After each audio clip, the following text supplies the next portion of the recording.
जय हिंद दोस्तों, स्वागत है आप सभी का एक और नई वीडियो में। दोस्तों आज की इस वीडियो में हम लोग एग्रीकल्चर के कुछ इंपॉर्टेंट क्वेश्चन देखने वाले हैं। दोस्तों ये जितने भी क्वेश्चन हैं ये आपके जो है प्रवेश परीक्षा यानी एंट्रेंस एग्जाम के लिए बहुत ही इंपॉर्टेंट होने वाले हैं। तो इन वीडियो को जो है लास्ट तक जरूर देखना। तो चलिए आज की वीडियो शुरू करते हैं। तो देखिए सबसे पहला हमारा क्वेश्चन है, सर्वप्रथम सस्य विज्ञान में अनुसंधान कार्य सन 1834 में एल्सेसस नामक स्थान पर किनके द्वारा किया गया है। ठीक है, तो पहला जो है सस्य अनुसंधान कार्य 1834 में कहाँ एल्सेसस नामक स्थान पर जो है किसके द्वारा किया गया था। ठीक है, तो यहाँ पे जो है प्रथम सस्य विज्ञान में जो है अनुसंधान कार्य वो किसके द्वारा किया गया था, तो जेबी बंसीगार्ड के द्वारा किया गया था। ठीक है, युवान लॉन्गपिंग जो है दोस्तों इन्हें शंकर धान का जनक कहा जाता है। ठीक है, युवान लॉन्गपिंग को जो है शंकर धान का जनक कहा जाता है, जबकि पीट्रो डी क्रेसेंजी हैं इनको जो है सस्य विज्ञान का जनक कहा जाता है। ठीक है, पीट्रो डी क्रेसेंजी को जो है सस्य विज्ञान का जनक माना जाता है। और यहाँ पे जो है इंगोप्रोटाइकस इनको दोस्तों जो है गोल्डन राइस, इंगोप्रोटाइकस को जो है गोल्डन राइस का जनक माना जाता है। और गोल्डन राइस में दोस्तों जो है बीटा कैरोटीन यानी जो है विटामिन ए हमारी जो है सबसे अधिक पाई जाती है। ठीक है, तो ये क्वेश्चन जो है आपका क्लियर हो गया होगा। अब दोस्तों हम लोग नेक्स्ट क्वेश्चन देख लेते हैं। तो हमारा नेक्स्ट क्वेश्चन है कि अमेरिकन सोसाइटी ऑफ एग्रोनॉमी की स्थापना कब हुई। ठीक है, तो अमेरिकन सोसाइटी यानी सोसाइटी ऑफ एग्रोनॉमी जो है की स्थापना कब हुई थी, 1955 में, 1905 में, 1907 में और 1944 में। तो अमेरिकन सोसाइटी ऑफ एग्रोनॉमी की स्थापना कब हुई थी, तो अमेरिकन सोसाइटी ऑफ एग्रोनॉमी की स्थापना 1907 में हुई थी। ठीक है, तो ऑप्शन सी हमारा सही हो जाएगा। दोस्तों हम लोग का नेक्स्ट क्वेश्चन देख लेते हैं। तो हमारा नेक्स्ट क्वेश्चन है, इंडियन सोसाइटी ऑफ एग्रोनॉमी की स्थापना कब हुई थी। तो देखिए वहाँ पे जो है अमेरिकन सोसाइटी ऑफ एग्रोनॉमी पूछा था, यहाँ पे पूछा है इंडियन सोसाइटी ऑफ एग्रोनॉमी की स्थापना कब हुई।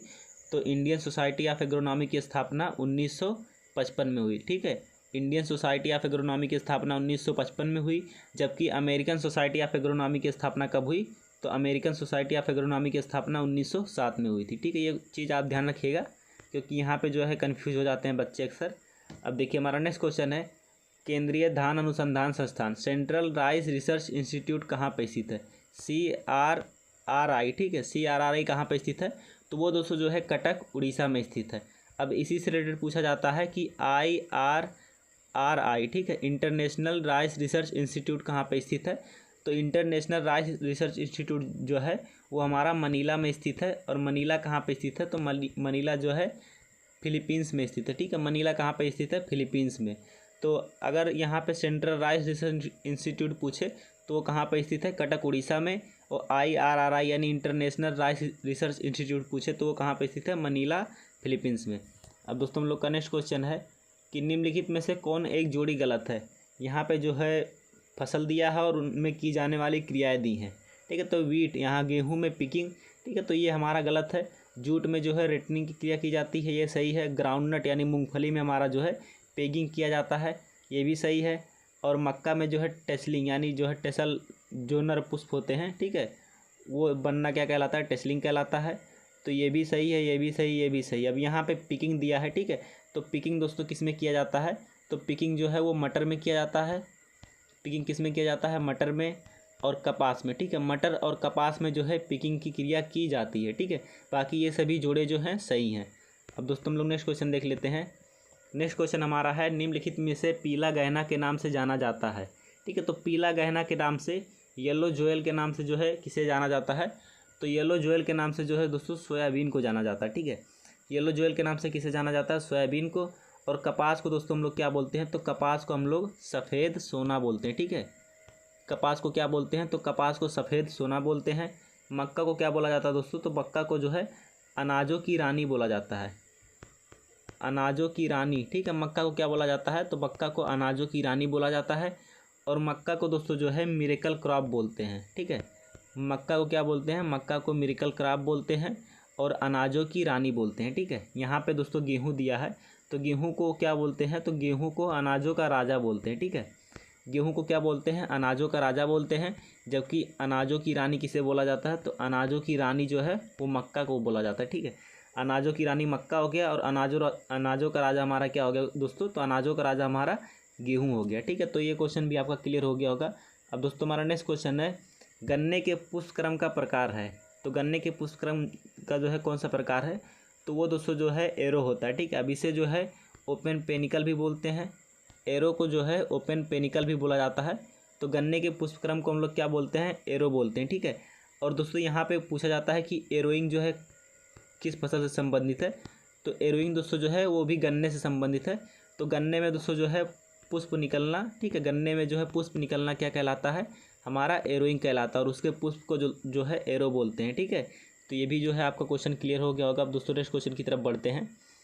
तो हमारा यहाँ पर नेक्स्ट क्वेश्चन है, निम्नलिखित में से कौन सी जोड़ी जो है सही सुमेलित नहीं है, ठीक है।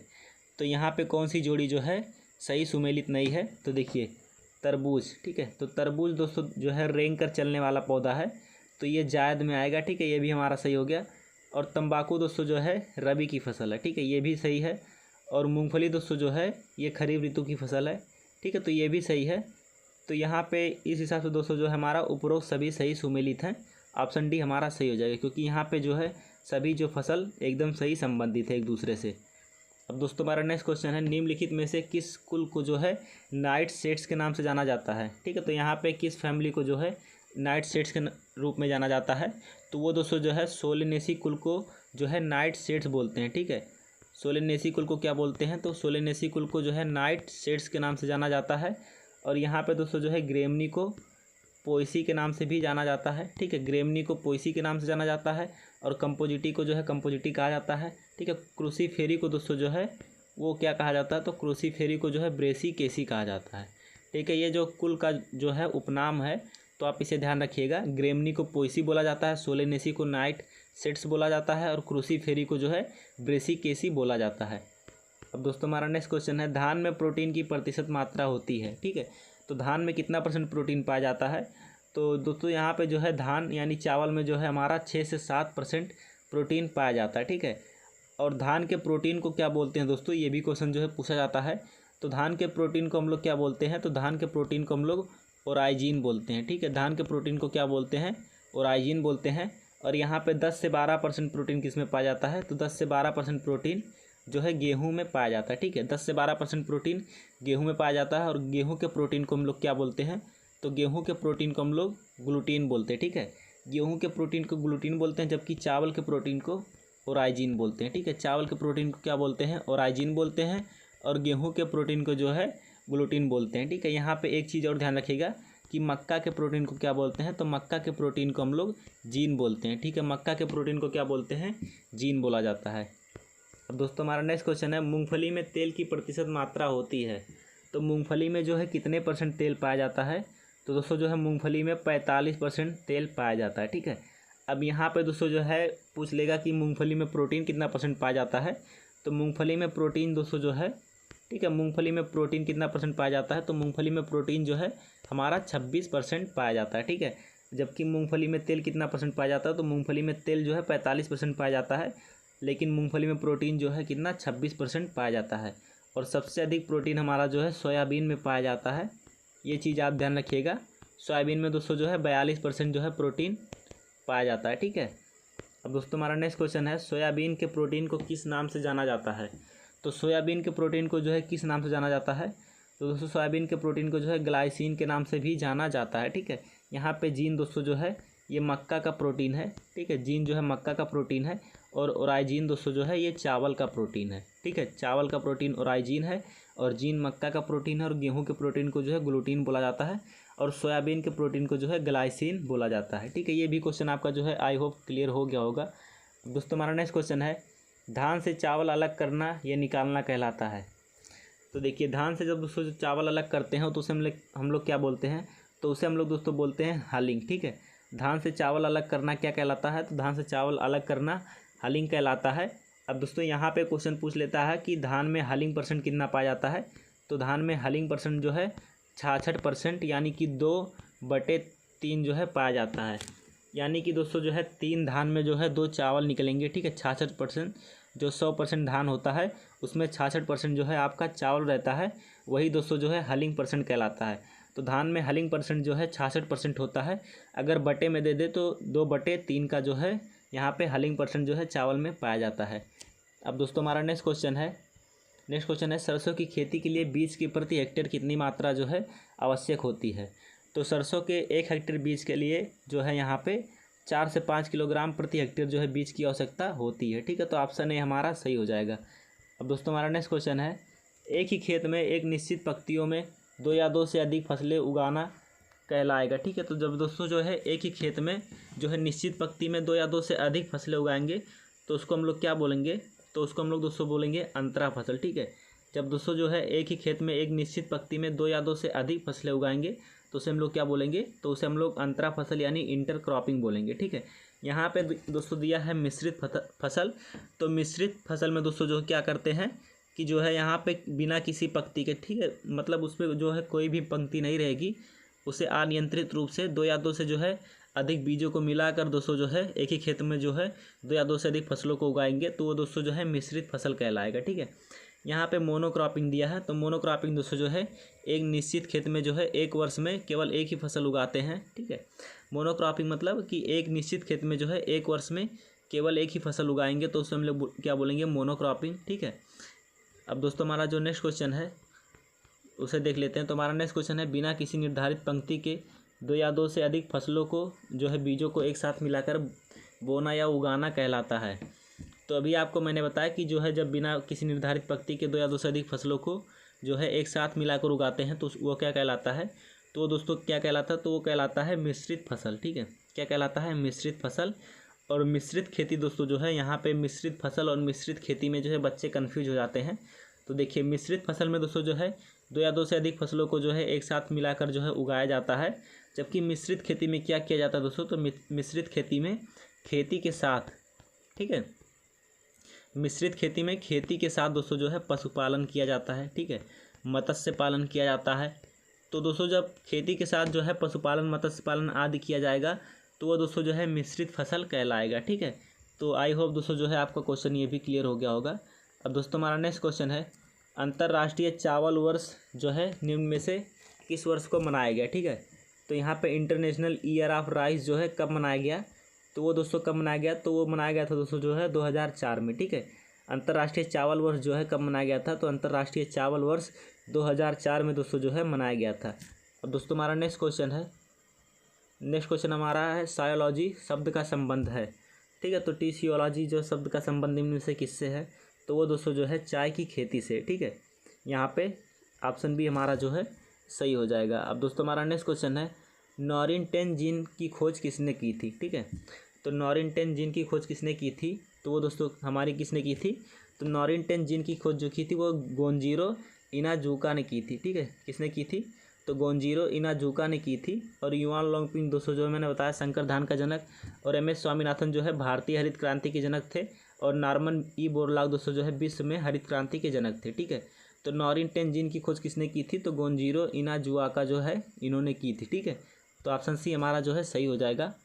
अब दोस्तों हमारा नेक्स्ट क्वेश्चन है, भारतीय कृषि अनुसंधान संस्थान IARI यानी कि इंडियन एग्रीकल्चर रिसर्च इंस्टीट्यूट जो कि सन 1905 में बिहार में स्थापित किया गया था, इसे कब पूसा रोड नई दिल्ली में स्थानांतरित किया गया। ठीक है, तो यहाँ पे जो है भारतीय कृषि अनुसंधान जो है दोस्तों हमारा IARI जो कि 1905 में बिहार में स्थापित किया गया था, लेकिन दोस्तों जो है 1934 में ये जो है भूकंप के कारण जो है गिर गया था। ठीक है, तो 1934 में जो है IARI भूकंप के कारण गिर गया था, तो इसे दोस्तों जो है 29 जुलाई 1936 को जो है पूसा रोड नई दिल्ली में जो है इसका जो है नया स्थापना किया गया था। ठीक है, तो 29 जुलाई जो है 1936 में जो है पूसा रोड का जो है यानी IARI को जो है नई दिल्ली में जो है स्थानांतरित किया गया था। ठीक है, तो ऑप्शन डी हमारा सही हो जाएगा कि 29 जुलाई 1936 में को जो है IARI की जो है दिल्ली में स्थापना की गई थी, यानी कि जो है स्थानांतरण किया गया था।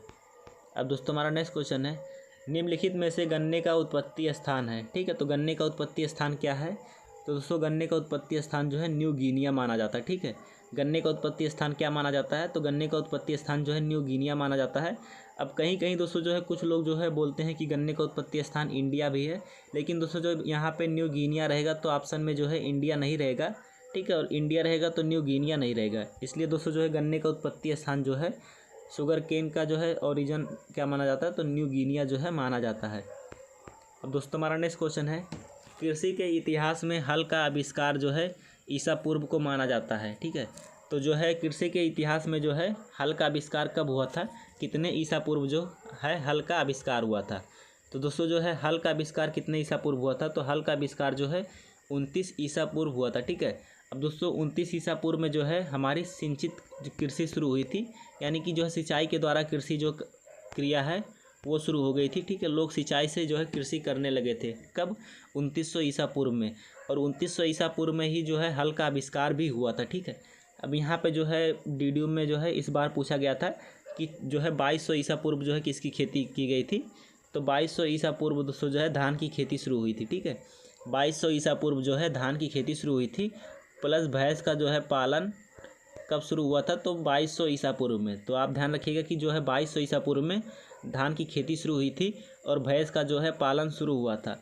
और यहाँ पे दोस्तों जो है 3400 BC दिया है, यानी कि बिफोर जो है ईसा पूर्व जो है ईसा जो यहाँ पे ईसा पूर्व लिखा रहता है, इसका मतलब जो है ईसा मसीह के जन्म से पहले। ठीक है, तो 3400 ईसा पूर्व दोस्तों जो है किसका आविष्कार हुआ था, तो 3400 ईसा पूर्व जो है पहिए का आविष्कार हुआ था। ठीक है, जो है 3400 ईसा पूर्व हमारा जो है पहिए का आविष्कार हुआ था। अब दोस्तों हम लोग नेक्स्ट क्वेश्चन देख लेते हैं। तो नेक्स्ट क्वेश्चन हमारा है धान की फसल के लिए औसत जलमांग कितनी होती है। ठीक है, तो धान की फसल के लिए औसत जलमांग कितनी होती है, तो जो है धान की फसल के लिए औसत जलमांग जो है यहाँ पे ऑप्शन तो 750 से 1200 mm दिया है, लेकिन दोस्तों जो है धान के लिए जो है औसत जलमांग कितना होता है, तो 900 से धान के लिए औसत जलमांग 900 से 2500 mm होता है। ठीक है, 900 से 2500 mm जो है धान का औसत जलमांग जो है माना जाता है। ठीक है, 200 से 300 दोस्तों किसका जलमांग है, तो 200 से 300 जो है बाजरे का जलमांग है। ठीक है, 200 से 300 किसका जलमांग है, तो ये दोस्तों जो है बाजरे का जलमांग है। और 500 से 800 जलमांग किसका दोस्तों, तो 500 से 800 जलमांग जो है हमारा मक्का का। ठीक है, 1500 से 2500 किसका है, तो 1500 से 2500 दोस्तों किसका है, तो 1500 से 2500 जो है यहाँ पे गन्ने का जो है जलमांग माना जाता है। ठीक है, 1500 से 2500 गन्ने का जो है जलमांग माना जाता है, जबकि धान का जलमांग 900 से 2500 के बीच में माना जाता है। ठीक है, धान का जलमांग 900 से 2500 बीच के माना जाता है और गन्ने का जलमांग दोस्तों जो है 1500 से 2500 mm माना जाता है। अब दोस्तों हमारा नेक्स्ट क्वेश्चन है भारतीय कृषि अनुसंधान परिषद यानी कि जो है ICR Indian council of agriculture research के पहले महानिदेशक डायरेक्टर जनरल कौन थे। ठीक है, तो भारत जो है ICR के पहले जो है जनरल कौन थे, तो वो दोस्तों कौन थे, तो वो थे डॉक्टर BP पाल। ठीक है, डॉक्टर BP पाल को जो है ICR के जो है पहले महानिदेशक के रूप में जो है माना जाता है। ठीक है, ये पहले थे। अब दोस्तों यहाँ पे जो है हमारा MS स्वामीनाथन दिया है, तो मैंने बताया था कि भारतीय हरित क्रांति के जनक थे। ठीक है, MD हबीबुल्ला दोस्तों जो है ये ICR के जो है पहले प्रेसिडेंट थे। ठीक है, पहले प्रेसिडेंट कौन थे, तो ICR के पहले प्रेसिडेंट जो थे वो थे दोस्तों MD हबीबुल्ला। ठीक है, MD हबीबुल्ला जो है ICR के पहले प्रेसिडेंट थे। और ऐसे जो है हैदारी दिया है, तो ये दोस्तों जो है ये ICR के पहले सेक्रेटरी थे। ठीक है, ICR के पहले सेक्रेटरी जो है ऐसे हैदारी जो है माना जाता है। ठीक है, और ICR के जो है पहले महानिदेशक डायरेक्टर जनरल जो है वो डॉक्टर BP पाल को माना जाता है। अब दोस्तों हमारा नेक्स्ट क्वेश्चन है मूंगफली में भंडारण के समय नमी की प्रतिशत होनी चाहिए। तो मूंगफली में जो है भंडारण करते समय नमी कितना रखा जाता है, तो दोस्तों जो है मूंगफली को जो है जब भंडारण करते हैं तो उसमें नमी दोस्तों जो है 8% से कम रखा जाता है। ठीक है, तो ऑप्शन डी हमारा सही हो जाएगा। तो दोस्तों बस यहाँ पे जो है हमारा क्वेश्चन समाप्त हो गया। तो बस दोस्तों आज की इस वीडियो में इतना ही, मिलते हैं अगली नेक्स्ट वीडियो में, तब तक के लिए जय हिंद जय भारत।